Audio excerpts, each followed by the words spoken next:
Assalamualaikum warahmatullahi wabarakatuh. Nama saya Ida Salsabila dengan NPM 217550118. Di sini saya akan membawakan video pembelajaran dengan materi tujuan laporan keuangan oleh dosen pengampu saya, yaitu Pak Rusmianto. Jadi, yang pertama saya bahas adalah laporan keuangan. Laporan keuangan adalah catatan informasi keuangan dari suatu perusahaan pada suatu periode akuntansi. Nah, keberadaan laporan keuangan ini dapat digunakan untuk menggambarkan kinerja perusahaan, khususnya di bidang keuangan. Untuk tujuan laporan keuangan sendiri, dia memberikan informasi mengenai 1. Posisi keuangan, 2. Kinerja keuangan, dan yang ketiga, arus kas entitas.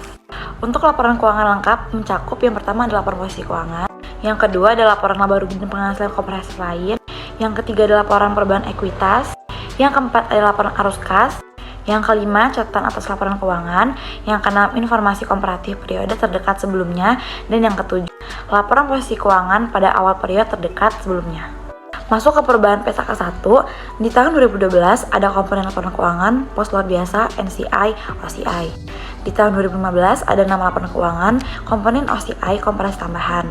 Di tahun 2017 ada prakarsa pengungkapan, ada materialitas dan penggabungan, pemisahan, ada penyajian, subtotal, OCI dari entitas asosiasi, fleksibilitas urutan CALK, lalu ada ED dikeluarkan pada tahun 2020, materialitas pengungkapan kebijakan akuntansi. Lalu ada penyajian secara wajar dan kepatuhan terhadap SAK. Entitas setelah patuh pada SAK membuat pernyataan eksplisit kepatuhan pada SAK. Entitas tidak dapat memperbaiki kebijakan akuntansi yang tidak tepat, baik dengan pengungkapan atau materi penjelasan. Dalam keadaan sangat jarang, ketika manajemen menyimpulkan bahwa kepatuhan terhadap PSAK akan memberikan pemahaman yang salah, entitas memberikan pengungkapan. Dalam menyusun LK, manajemen membuat penilaian terhadap kemampuan entitas dalam mempertahankan kelangsungan usaha. Dalam menyusun LK, manajemen membuat penilaian terhadap kemampuan entitas dalam mempertahankan kelangsungan usaha. Entitas menyusun laporan keuangan atas dasar akrual kecuali laporan arus kas. Entitas menyajikan secara terpisah setiap pos serupa yang material dan menyajikan secara terpisah pos yang memiliki shift dan fungsi yang tidak serupa kecuali tidak material. Saling hapus aset dan liabilitas, beban dan pendapatan tidak dilakukan kecuali diizinkan PSAK. Frekuensi pelaporan setidaknya secara tahunan. Jika periode lebih panjang atau lebih pendek dari 1 tahun harus diberikan pengungkapan. Penyajian dan klasifikasi harus konsisten, kecuali terjadi perubahan operasi entitas atau perubahan tersebut dinyatakan oleh suatu PSAK. Lalu ada informasi komparatif. Entitas menyajikan informasi komparatif terkait dengan periode sebelumnya untuk seluruh laporan keuangan periode berjalan. Entitas menyajikan minimal 2 laporan posisi keuangan, 2 laporan laba rugi dan penghasilan komprehensif lain, 2 laporan laba rugi terpisah, 2 laporan arus kas, 2 laporan perubahan ekuitas, serta catatan atas laporan keuangan. Lalu, entitas dapat menyajikan informasi komparatif sebagai tambahan sepanjang informasi tersebut disusun sesuai PSAK atau ISAK, di mana laporan keuangan terdiri dari 1 atau lebih laporan keuangan. Entitas tidak disyaratkan untuk menyajikan laporan keuangan sebagai komparatif tambahan. Entitas disyaratkan menyajikan dalam catatan atas laporan keuangan. Perubahan kebijakan akuntansi, penyajian kembali, retrospektif atau reklasifikasi. Entitas menyajikan laporan posisi keuangan ketiga pada posisi awal periode terdekat sebelumnya sebagai tambahan laporan keuangan komparatif. Yang A, entitas menerapkan kebijakan akuntansi secara retrospektif atas pos-pos dalam laporan posisi keuangan. Yang B, penerapan retrospektif, penyajian retrospektif atau reklasifikasi memiliki dampak material atas informasi dalam laporan keuangan. Entitas menyajikan 3 laporan keuangan. Yang pertama ada akhir periode berjalan, yang kedua ada akhir periode sebelumnya, dan yang ketiga periode awal. Lalu ada contoh struktur dan isi laporan keuangan. Yang pertama ini identifikasi laporan keuangan. Entitas mengidentifikasi laporan keuangan secara jelas dan menyajikan informasi sebagai berikut. Yang pertama ada nama entitas dan periode laporan. Yang kedua apakah laporan satu atau kelompok. Yang ketiga tanggal akhir periode atau periode yang dicakup. Yang keempat mata uang pelaporan. Dan yang kelima pembulatan yang digunakan. Laporan posisi keuangan. Informasi minimal sajikan dapat ditambahkan jika penambahan tersebut relevan. Penyajian dalam line sendiri, pos tambahan, judul subtotal boleh disajikan secara relevan. Penyajian aset lancar dan tidak lancar, dan liabilitas jangka pendek dan jangka panjang klasifikasi yang terpisah. Pembedaan lancar dan tidak lancar berdasarkan realisasi atau penggunaan aset, penyelesaian kewajiban, liabilitas dalam jangka waktu 1 tahun. Ini ada aset dan liabilitas jangka pendek. Klasifikasi aset lancar, A mengharapkan akan merealisasikan aset, yang B memiliki aset untuk tujuan diperdagangkan, dan yang C mengharapkan akan merealisasi aset dalam jangka 12 bulan. D. Kas atau PSAK 2. Lanjut ke klasifikasi liabilitas pendek. Yang A, memperkirakan akan menyelesaikan liabilitas tersebut dalam siklus operasi normal. Yang B, memiliki liabilitas tersebut untuk tujuan diperdagangkan. Yang C, liabilitas tempo untuk diselesaikan dalam jangka 12 bulan setelah periode pelaporan. Yang D, tidak memiliki hak tanpa syarat untuk menunda penyelesaian liabilitas selama sekurang-kurangnya 12 bulan setelah periode pelaporan. Lalu ini adalah laporan posisi keuangan. Laporan yang pertama kali disusun adalah laporan posisi keuangan. Identifikasi laporan keuangan itu ada nama entitas, judul laporan, periode unit moneter, dan pembulatan. Nah, ini ada aset pada laporan keuangan pada umumnya dibuat dengan format atas bawah. Aset dibagi menjadi aset lancar dan aset tidak lancar. Lalu ada liabilitas.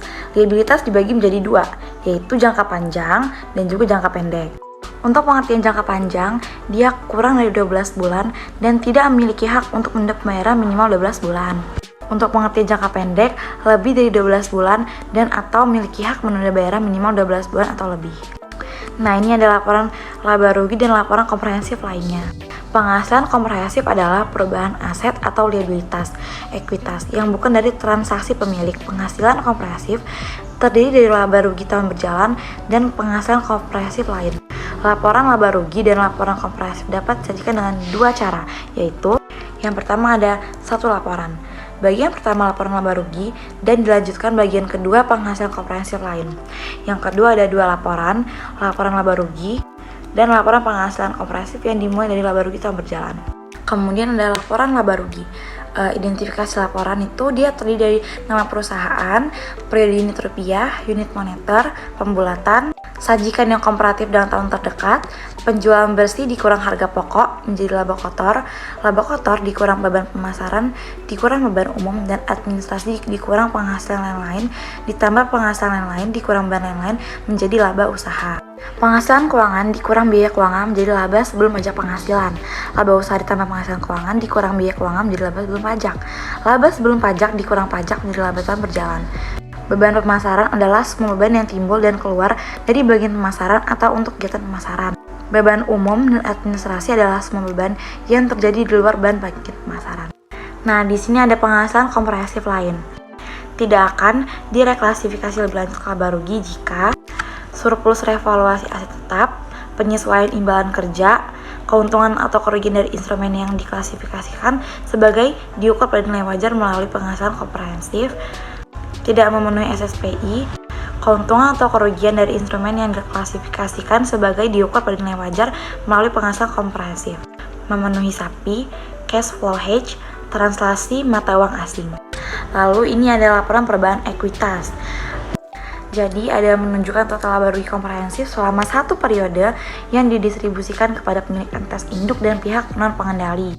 Untuk tiap komponen ekuitas, pengaruh penerapan retrospektif, lalu ada rekonsiliasi antara saldo awal dan akhir yang timbul dari ada laba rugi, pos pendapatan komprehensif, transaksi dengan pemilik dalam kapasitasnya sebagai pemilik laporan perubahan ekuitas atas catatan laporan keuangan.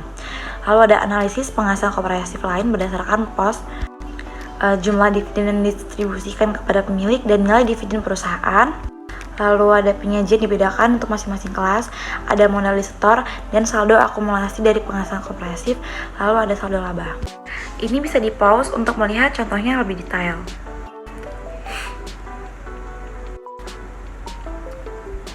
Oke, kita lanjut ke bagian terakhir. Ini ada catatan atas laporan keuangan.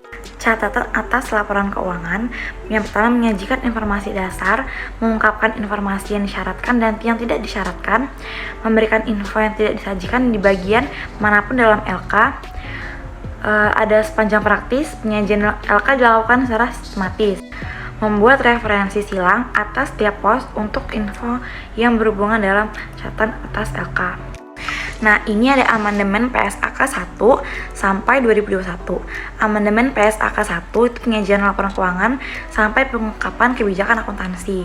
Yang kedua ada kebijakan akuntansi material menggantikan istilah kebijakan akuntansi signifikan. Baik, sekian yang bisa saya sampaikan. Bila ada salah kata saya mohon maaf. Wassalamualaikum warahmatullahi wabarakatuh.